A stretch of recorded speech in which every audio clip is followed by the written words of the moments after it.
Well, hello from Las Vegas and welcome to week 3 of Beat the Odds. What a weird start to the season. A lot of upsets, surprises, tons of guys getting hurt. And just to warn you now, Jack just chugged a Red Bull, so he's going to be out of control.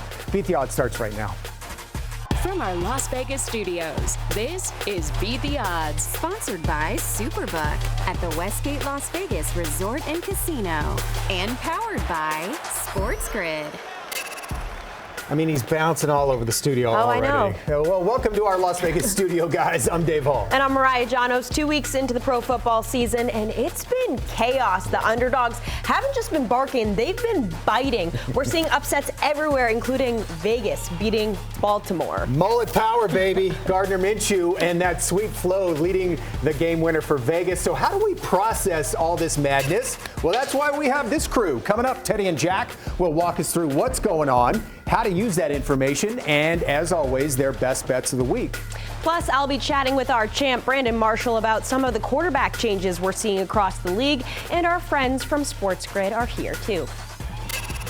Hey Vegas, we're excited to beat the odds with you guys again. Coming up, Joe Lisi and I will look at some week 2 underwhelming performances like Kansas City's tight end Travis Kelce and some big time breakouts like New Orleans' Alvin Kamara and what it means moving forward in the pro football landscape. So sit tight, we'll join you in a bit. Back to the crew in Vegas. Okay. Behave. Feel good? Behave. Watch this. See that? See that ups? Get all the way off the ground. We're back with the boys for week 3 of pro football. As always, we're going to start with stunners and shockers because holy cow, we saw a bunch of them. Yeah, a lot going on. Yeah, upsets in bunches last week. Talking about Buffalo beating Miami to start the week on Thursday, and then Vegas beat Baltimore, and New Orleans beat Dallas, and Tampa beat Detroit, and Green Bay won, and Minnie won, and Cleveland won, and we saw it on Monday night as well. So huge week for underdogs on the money line. And then we had Cincinnati and Chicago cover the spread in defeat. So overall, a good week for dogs, 10-5-1 to the underdogs against the spread, and 10-5-1 to the unders this past weekend. Good day for low-scoring football. Lots of low totals this week, Jack. Yeah, we've been going over that for a couple weeks now. Underdogs and unders are typically the theme early in the season, and not just underdogs, but big underdogs of 5.5 points or more, like the bigger underdogs, they are 9-1 against the spread. Wow. This year so far. So getting a lot of points, you're covering the number. They actually have 5 or 6 wins outright. So they're not only covering, they're winning. Parity in the league, we talk about it so many times, is very important to always remember when you're trying to figure out who to play. So if you got the nerves to hit those money lines, you're doing pretty well for yourself. Nerves or lack of brain cells, one or the other, because it's really hard to tell. You get up on Carolina in those spots. Now where are we? Fair enough. And then we saw shockers as well. You know, I mean, we talk about tough beats. How about Houston fumbling at the 3-yard line, about to go up 2 scores against Chicago? Instead, they failed to cover by half a point. Oops. That wasn't fun if you had Houston in that ball game. The G-men lose their kicker in warm-ups. And what happens? The backup kicker misses the extra point attempt. Then they decide they were going to go for 2. They missed 2 two-point conversions. And they don't want to settle for field goals because no one can kick them. What happens? They end up losing by 3 points, by a point against the spread. Brutal if you had the G-men in that game. And I thought Baltimore was going to cover, as favorites. Instead, they lost outright. Huge fourth-quarter comeback for Gardner Minshew and company. You picked out the 3, but every week it seems like in pro football, there's going to be those games where, to take from Harry and Lloyd from Dumb and Dumber, our pets' heads are falling off. I mean, literally our pets' heads are falling off. And that's kind of what that was this last week. I had the G-man. I'm sitting like, why aren't we kicking field goals late? I mean, we got pre-game injuries to our hamstrings. What are these guys doing? They're not going to make a tackle. So you've got to be able to weather the storm and not overreact to bad things that are going to happen to good people sometimes on Sundays. Which one's Harry and which one's Lloyd?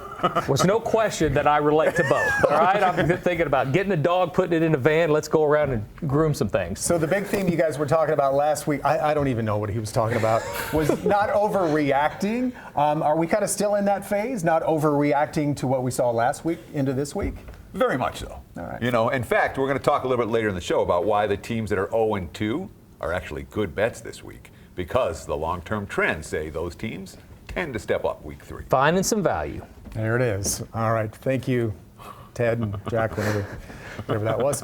All right. You know who loves when the underdogs wins? Vegas Sportsbooks. That's who. Mariah is at the Superbook Westgate Las Vegas with more on that. Thanks, Dave. I'm here with EVP of Superbook Operations, Jay Kornegay. Jay, week 2 was the week for the underdog. So with that being said, how did you guys do here at the book?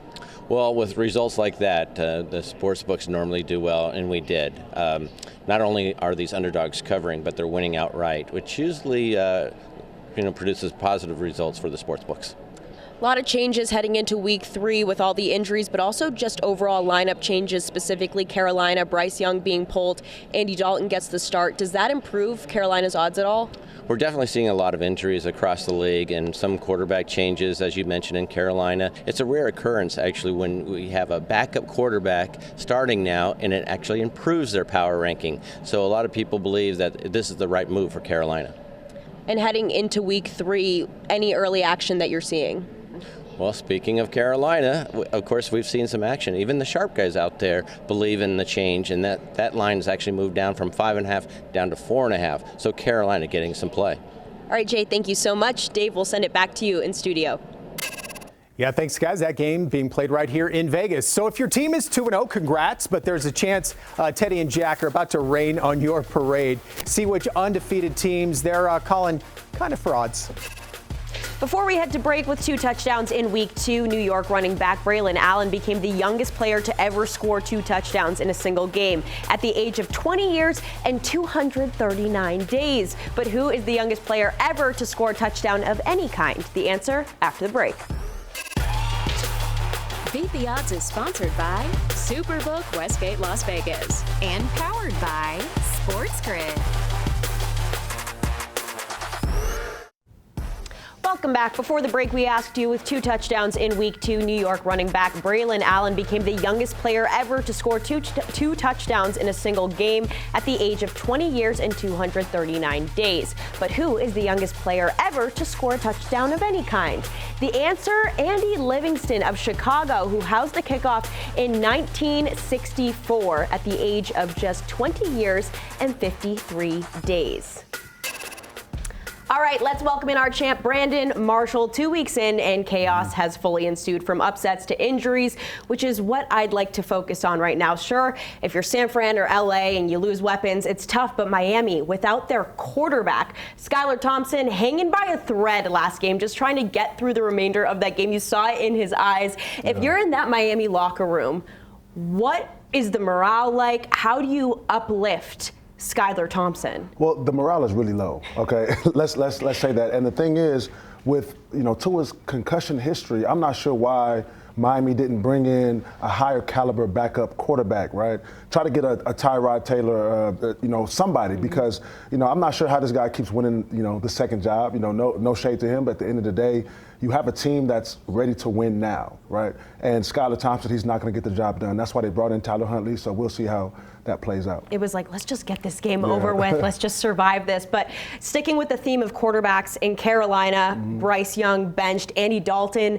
coming in. Was this the right decision, do you think? What I don't understand is, okay, this is a new regime, right? And you give your young quarterback 2 games, right? So clearly they saw something in practice or maybe in the offseason where they say, you know what, this maybe isn't who we want.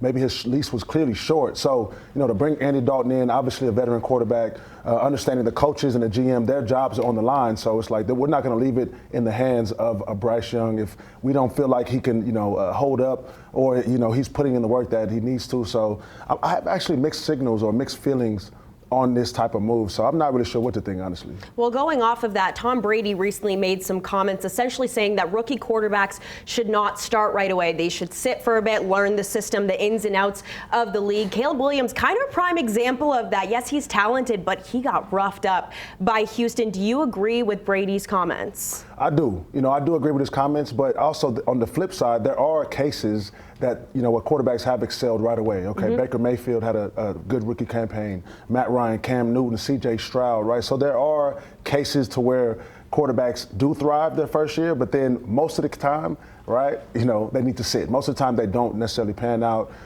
Even Lamar Jackson sat out a year. Look what's going on with Jordan Love. He sat a few years and now he's thriving, right? So, most of the time, these quarterbacks, they need time to adjust to the NFL game. Absolutely. All right, Brandon, thank you so much. Right now, we have 9 undefeated teams and 9 winless teams. Jack, you have one of each you want to talk about. Let it rip. Yeah, so early in the year, it seems like as fans and really as gamblers, we want to look at what we just saw the last couple of weeks and react to that. It's natural, right? You see something and you're like, that is going to happen again. But when you're trying to find value, you actually do the opposite of that. You look at what you just saw and try to figure out why that's going to change going forward. There's a couple of examples of that with these 2-0 and 0-2 teams. From a 2-0 standpoint, you've got Los Angeles and Jim Harbaugh. They off to a 2-0 start. Herbert not being overly dynamic at quarterback, actually had 2 of his lowest yardage per game under wins in his career. So this is a team that, based on who they played so far, Carolina and then Las Vegas, they haven't had the worst competition, but they are 2-0. So people will think that will continue. There's some value going under their win total and expecting them to struggle a little bit over the next few games. They play much tougher competition. On the flip side of that coin, Cincinnati. We saw them against Kansas City, if not for one pass interference call, which probably was pass interference, but maybe isn't called if it's not at Kansas City. The complexion of this team is a little bit different than it is right now. You've got a team that's 1-1 maybe that has really shown some signs against the defending champs. So there's some value there. Their schedule gets much easier than what they've had to face so far. So look for Cincinnati to improve not only on the field, but get some wins as we go forward in the month of September. Yeah, that's a good team. We all know that. Yep. Yeah. Maybe, now they're 0-2 is all I'm saying. Okay. But I do want to talk about that 0-2 versus 2-0 mentality that you just mentioned, Jack, because, the thought process for the general public is, the 2-0 teams are good and the 0-2 teams are bad. But from a betting standpoint, the long-term result says you take the 0-2 team in desperation mode against the fat and happy 2-0 team. This week that will be taking Denver in Tampa and taking Jacksonville in Buffalo. The 1-1 teams are pretty good against the 0-2 teams. The 0-2 teams are good against the 1-1 teams as well. 65% long term. This week that would include Carolina and Baltimore in that role. So with that theory, you're going to basically play the bad teams and then take a nap. Because you're going to have to watch those teams. It's going to be tough. 0-2 teams actually 61% cover rate over the last 10 years. So generally speaking, if you blind bet the 0-2 teams, you're going to do pretty well. And real quick, Teddy, I know we have a graphic with some of the big injuries we've seen already just 2 weeks into the season. Sure. Running back injuries, not worth a lot. Christian McCaffrey's not someone I'm worried about. Isaiah Pacheco's not someone I'm worried about. Quarterback injuries are worth a ton. Tua's worth a touchdown. We saw Jordan Love worth a touchdown last week. The receivers are interesting to note. Jefferson and Kupp, both those guys worth at least a point or two to the spread. And another guy who's been very quiet so far this season, Travis Kelce, just 1 catch last week. Let's send it over to Sports Grid for more on that. Kevin Walsh and Joe Lisi here, taking a look at some stars who were underwhelming in week number 2. And for Kansas City's tight end Travis Kelce, he's been underwhelming in both games. Last week, though, against Cincinnati, 1 catch. 5 yards. He's not found the end zone this year. Joe, how concerned are you about Travis Kelce's production moving forward? I'm not that concerned, Kev. We've seen the emergence of the young wide receivers, Rashee Rice and Xavier Worthy, in regards to that offense, and Isaiah Pacheco last week as well as it relates to the rushing attack. But I think Travis Kelce can be a factor from weeks 3 and beyond. And because of the Isaiah Pacheco injury, look for Travis Kelce to potentially eat this coming weekend against Atlanta. Another slow-starting pass catcher in San Francisco has been Brandon Ayuk. Easy to chalk that up to the contract stuff that left him out of camp. Well, San Francisco doesn't have the luxury of Ayuk getting into form with injuries to now Christian McCaffrey and Deebo Samuel. Do you think San Fran can count on Brandon Ayuk as early as their upcoming game with L.A.? Absolutely. Look at L.A.'s performance last week against Arizona and their star wide receiver Marvin Harrison Jr. that had 4 receptions, 130 yards, and 2 touchdowns. I look for a bounce-back week for Ayuk. I think he attacks that secondary over the top. The one good thing going for San Francisco right now has been Jordan Mason's ability to step up and produce in the role for CMC, 100 yards in each of his first 2 games. Sticking with that game, on the other side of the field, the running back for LA, Kyren Williams, has not been off to the caliber of start where we saw him producing last season, averaging 2.5 yards per carry. He has found the end zone in each of the first 2 weeks, but with all the injuries to LA, Joe, they're going to need a lot more out of Kyren Williams. Expect a 20 to 25 carry load this coming week against San Francisco, Kev. Without Puka Nacua and Cooper Kupp that are both injured in that lineup, I expect Kyren Williams to be a main factor as it relates to the rushing attack. Curious to see if they can get him going in the receiving game as well.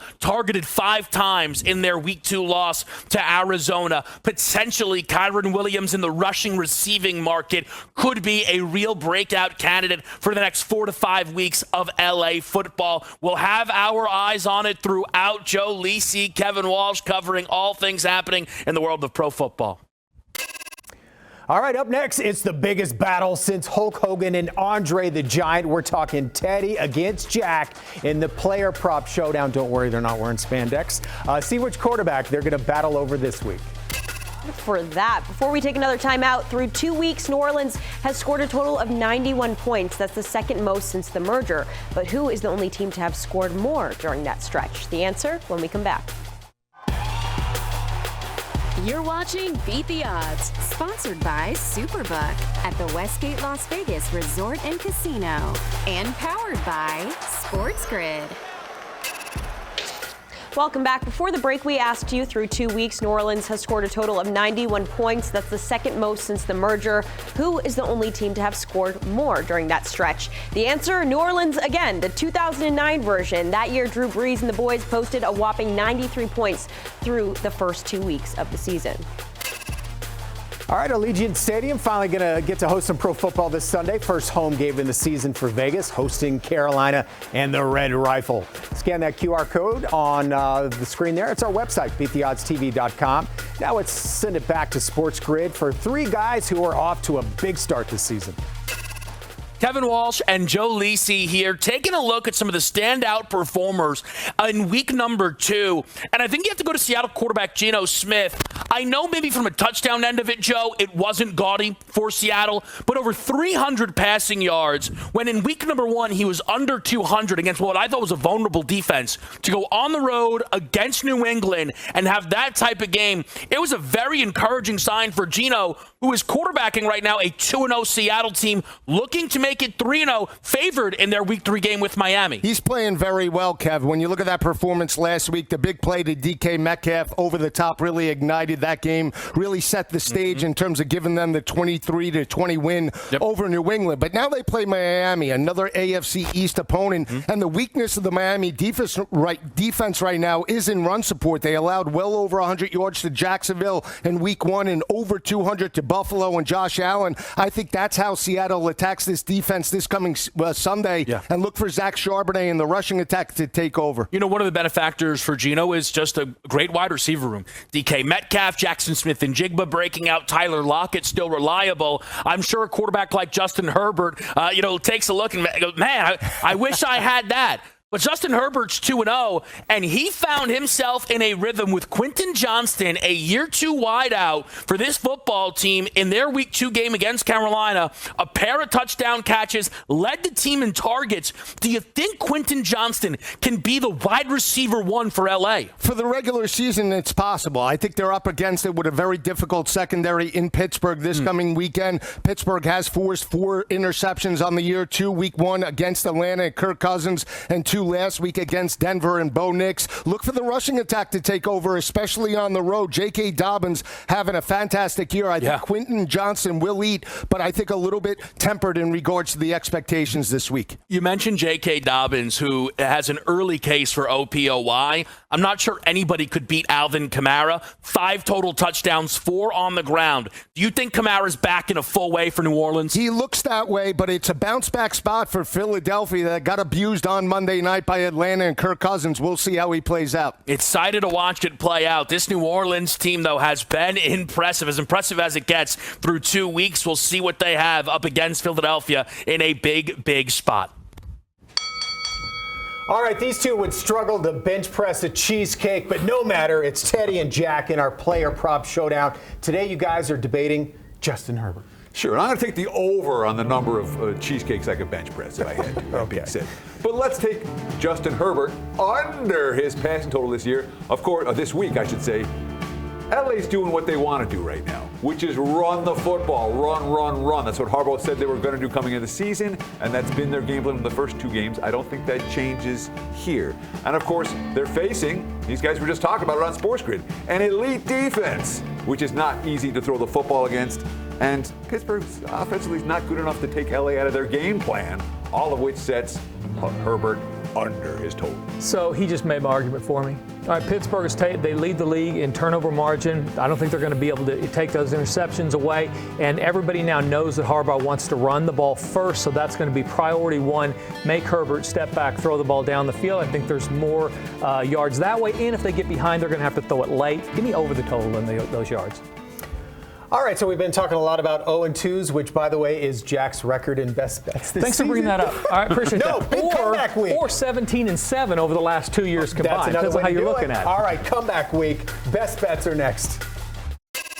All right, welcome back. You know, sports betting is hard, even for experts like you guys. Sometimes you hit a rough patch. Oh, please, you're being too nice. Guys, your best bets just stunk up the place last week. Do better. 17-7 over the last year and a half. So it's a new year. It's we what turn a we new definitely page. lately. We're those people now. Go ahead, Teddy. Teddy, get us let's going. get back on track here. Sure, look, we're not going to win every week, but our goal is to win more than we lose. Let's start right here with Houston. 2-0 straight up, but 0-2 against the spread. No betting bandwagon. They're facing a Minnesota team that I think is a little bit vulnerable, a little bit fraudulent. And oh, by the way, the receivers are all hurt. Houston's mostly healthy. If I'm playing, I'm laying.